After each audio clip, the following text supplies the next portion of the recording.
Today I have an announcement for everybody that is listening to this podcast and especially is interested in improving his or her skills in terms of leadership, in terms of influencing.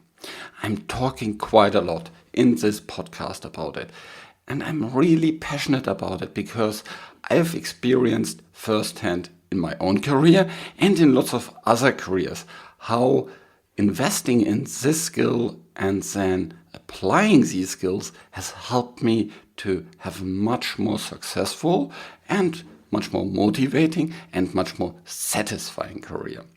So if you want to improve your leadership skills as well, then I have an offer for you. We are now enrolling again into the Effective Statistician Leadership Program. We designed this program, so we, as Gary and I, designed this program for statisticians to strengthen your leadership skills. This will help you to maximize your impact at work. And it also helps you if you have no direct reports. It's really about cross-functional leadership skills. The Effective Statistician Leadership Program is a modular program.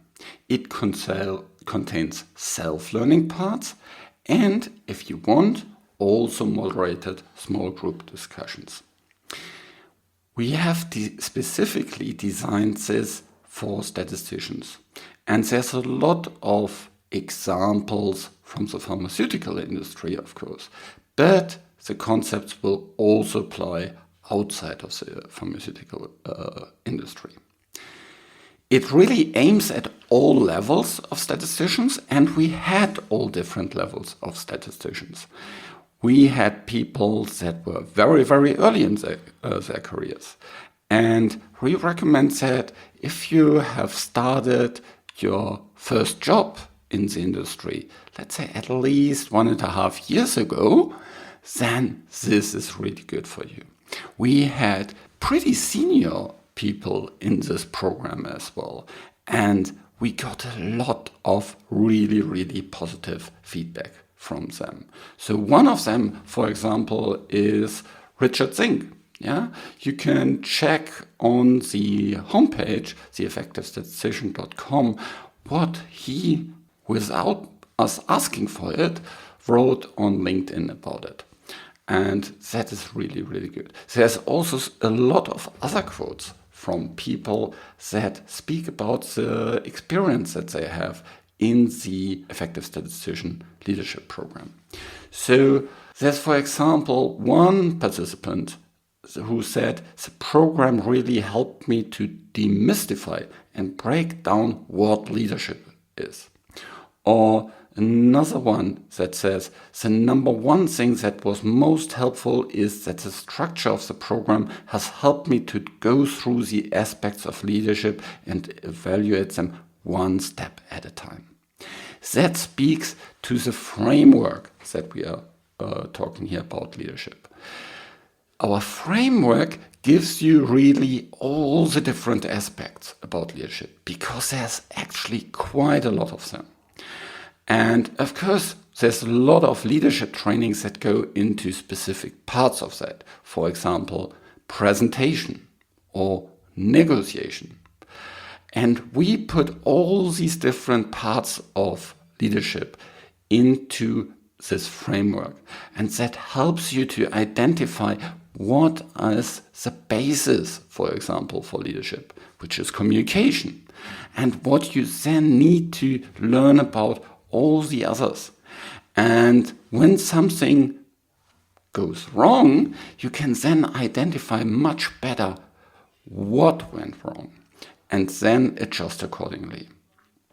We also give you a good model for how you can improve your leadership skills, because it's not sufficient to just, let's say, read a book or listen to this podcast. That helps, of course, but it's not sufficient. There's a couple of other things that you need to do, and actually you can do on a continuous basis, on a daily basis, to learn about your leadership skills. And in this program, we will teach you how to do this. Now, this program has basically 3 different parts in it. The first is we have videos for self-learning, so at your own time. So it's really great for people all around the world. Initially, we had it in the live format, and of course that meant that you needed to organize your calendar to be available at a specific time. Now it's self-paced learning, and we have about 13 hours of content. Now 13 hours of content sounds really, really a lot, but the program is there to be actually consumed about something like 5 months. So if you think about 5 months, then it's about, maybe an hour per week or less that you need to invest in it. Okay, the second part that we have in the program are assignments. These assignments will help you to apply what you have learned through an exercise or in your day-to-day job. And these applications and then reflecting about it will help you to much better understand the concepts, to see how it really applies in your day-to-day situations. The third part of the program consists of what we call masterminds. And the masterminds are really, really cool part of it. In these masterminds, we create small groups of about 10 people each, and Gary will walk with these groups through the program and will review what you have learned, discuss about your experiences, and then you can learn from your peers as well as talking about your own experiences and reflecting on them, what leadership is and how to become better at it. And you will learn all the different steps to become a better leader. So this is, of course, something that is a premium access. So the masterminds take a lot of time, and therefore we only have 30 slots available for these. Taking just the online recording and the assignments doing it yourself is, of course, there's much more slots available for that. That's no problem. But for the masterminds, there's only 30 slots available. And I guess when you listen to this, we have already started with a promotion, and these slots will actually fill up quite fast. So head over to theeffectivestatistician.com and check out the Effective Statistician Leadership Program. It's directly in the menu at the start. You can't really miss it, and sign up for it. Now you'll probably need to convince your supervisor about why your supervisor, your company, should support you attending this program. And we have been thinking about this. I had these discussions quite a lot, and Gary as well. And Gary has been, a supervisor for a very, very long time, who were approached by people about, I want to do this program, or I want to do this course, and I want to spend money here in terms of my development. And he knows what makes a supervisor approve these things. And so he has put down a couple of good arguments that you can use with your supervisor and why he should approve this spending.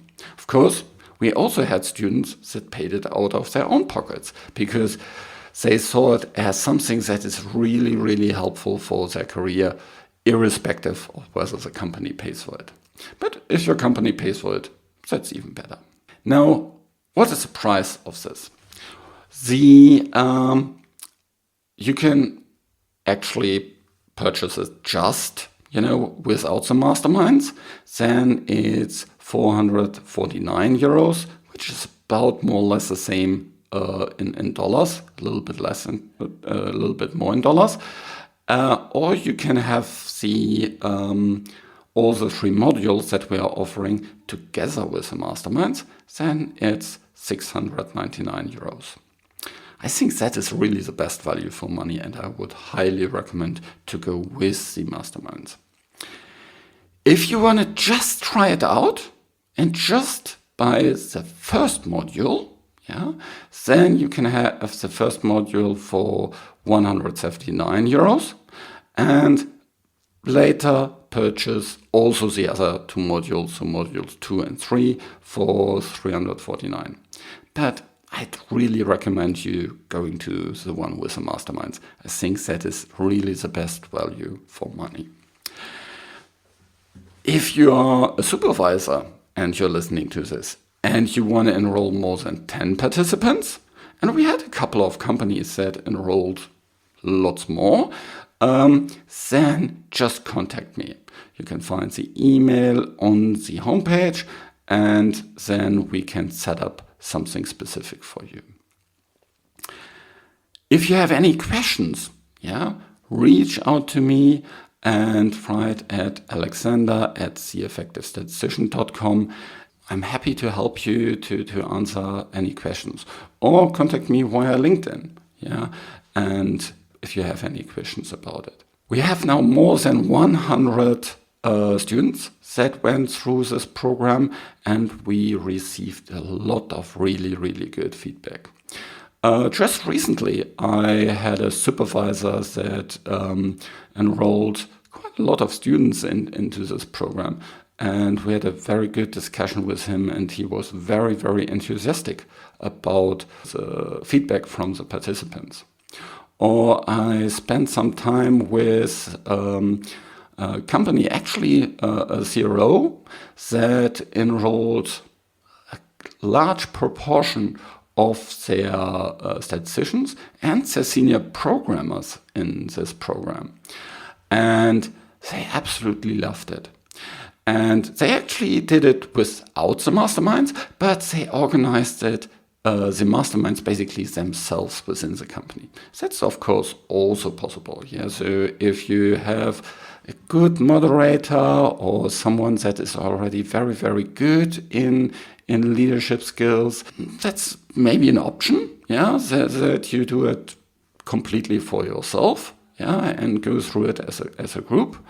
Touch base with me and we can enroll a bigger group at once. That also makes it easier. And there is also a special bonus if you enroll more than 10 participants. Okay, so that's it. Head over to theeffectivestatistician.com to learn more about this program. There's also frequently asked questions and all kind of other things that I don't want to mention here on the podcast. More quotes and all the details about the program, but I'm sure it will help you. Invest in yourself. I wouldn't talk about it if I wouldn't be really convinced about this program. Gary spent years, actually a decade, working on these. And he is really proud about this program because it encompasses all the learnings that he had over this decade of teaching about leadership to statisticians. And you can benefit from it. So head over and register now, or talk to your supervisor to get approval. You are listening to the Effective Statistician podcast, the weekly podcast with Alexander Schacht and Benjamin Pieske, designed to help you reach your potential, lead great science, and serve patients without becoming overwhelmed by work. Today we are talking about 6 steps to prepare before you want to convince your business partner. And now stay tuned for the music. Today's episode is all about convincing, influencing, selling your ideas, making sure that others act on your ideas. And this is also something that we speak about in our training program, the Effective Statistician Leadership Program. Gary and myself developed this a couple of years ago because we saw that there's huge gap in terms of statisticians that need to learn about influencing skills. There's lots of short courses, maybe a session at the conference, or webinars and things like that. But there's nothing that is comprehensive and that is targeted toward statisticians. So this program takes about 5 months to go through it. If you invest about 1 to 2 hours per week, will help you to understand a framework on leadership so that you can put all these different learnings, including the episode today, into this framework, and so that you understand what's going wrong, what's going right, what is that person doing well, what am I doing already very good, and where do I need to learn more, where do I need to focus more. So this program is only still on for enrollment up to 26th of March. So if you want to enroll, check out theeffectivestatistician.com, and there you'll learn about all the other parts of the program. I'm producing this podcast in association with PSI, a community dedicated to leading and promoting the use of statistics within the healthcare industry for the benefit of patients. Join PSI today to further develop your statistical capabilities with access to the ever-growing video-on-demand content library, free registration to all PSI webinars, which is the main thing PSI is doing at the moment, and much, much more. Visit the PSI website at psiweb.org to learn more about PSI activities and become a PSI member today. When was the last time that you had a great idea, you wanted it to move forward, but you needed buy-in from someone? Maybe it was a scientist you're working with, someone in marketing, maybe it was your supervisor you needed to convince, or maybe it was a colleague that you wanted to convince. If we have great ideas, we very often need to act on these. We need to move things forward, and we need to convince people.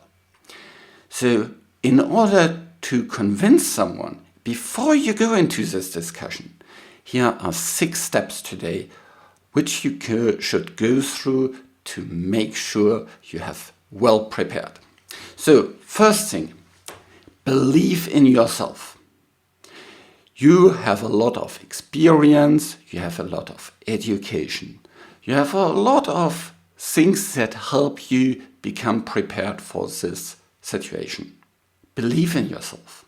Build your trust. Yeah, do you need to show this kind of experience, your intent, your education to the person that you need to talk to?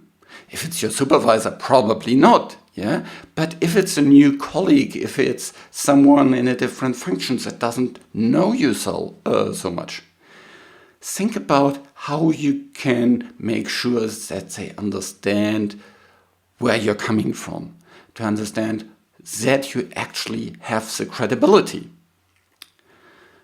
Second thing, what's the problem? What is exactly the problem?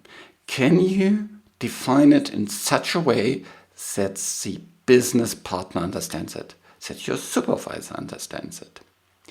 The best thing is if you can tell a story about it, if you can show kind of why it's important, if you can show what the impact it is, if you can evoke emotions in the other part.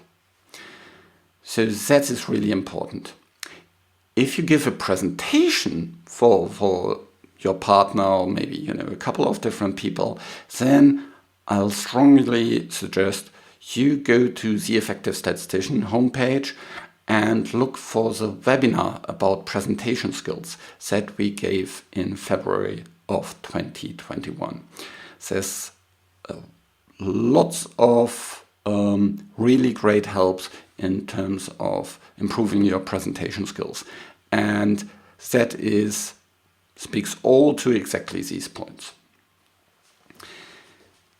The next step, so step number 3, is identify what's in it for them.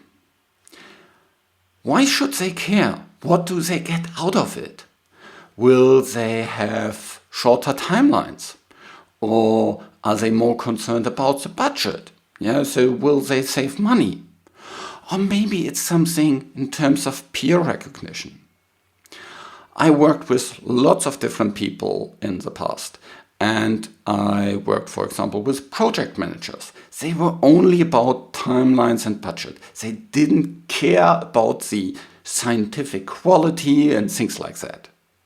Then I had others I worked with who were really into this innovation thing. They wanted to do something cool. They wanted to show to their colleagues, here I can publish really cool stuff. My projects are those with these innovative aspects in it.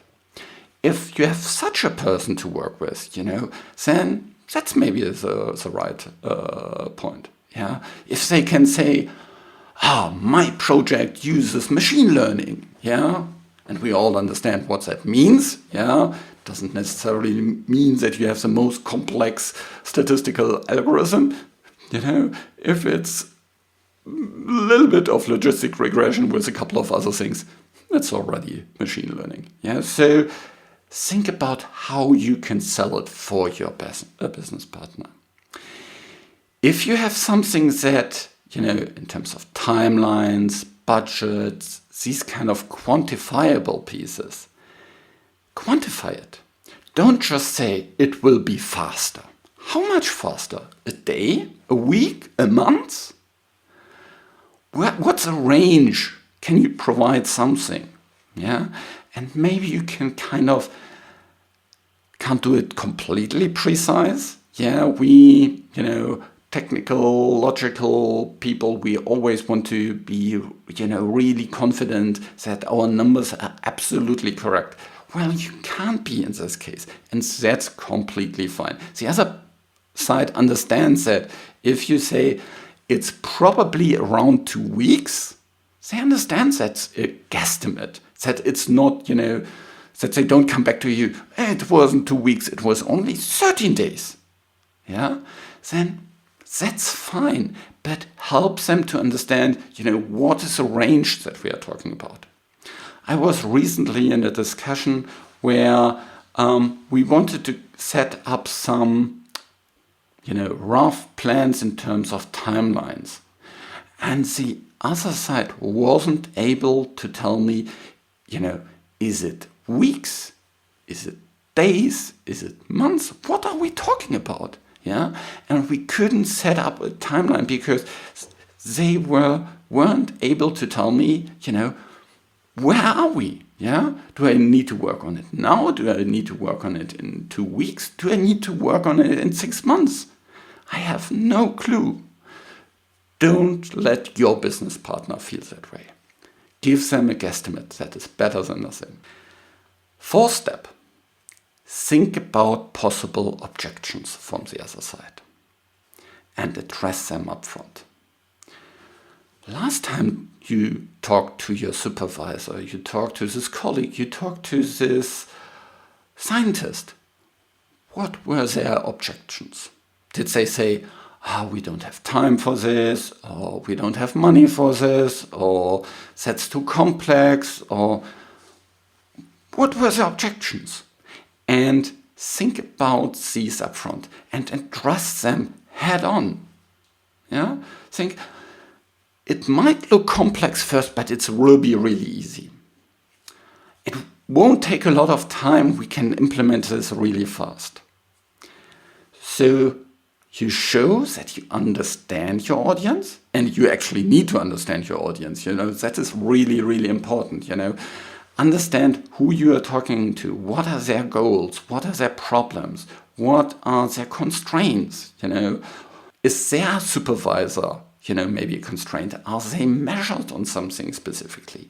Understand that. And then show that you care for them. Yeah, that you appreciate that they have constraints in terms of money, time, whatsoever. Yeah, or that they're measured on certain things, and that you will take this into account. And if you do that, that helps to build a connection, that helps to see the problem from their perspective, and that will help them to buy into things. Because then they see, you care about them, you want to support them. That is really important. That's one of the 3 important things that underlie trust. Yeah, that you care for them. The other thing is about credibility that we talked before. And then, last thing, step number 6, provide a call to action. Be clear on what you want them to do. What do they need to decide? Even if you talk to the CEO of your company, they will appreciate if you let them know what are the next steps for them. I've been in so many presentations where at the end of the story, people were kind of clueless. And now? What's happening now? What do you want me to do? And don't, leave people alone. Always provide a call to action at the end. Do you want them to say, yes, approved, move forward? Do you want them to send an email to someone to say, I think, my colleague had a really, really great idea. Think we should move forward with that? Do you want them to approve budget? Do you want them to put it on the agenda for the next week's team call? What are the next steps?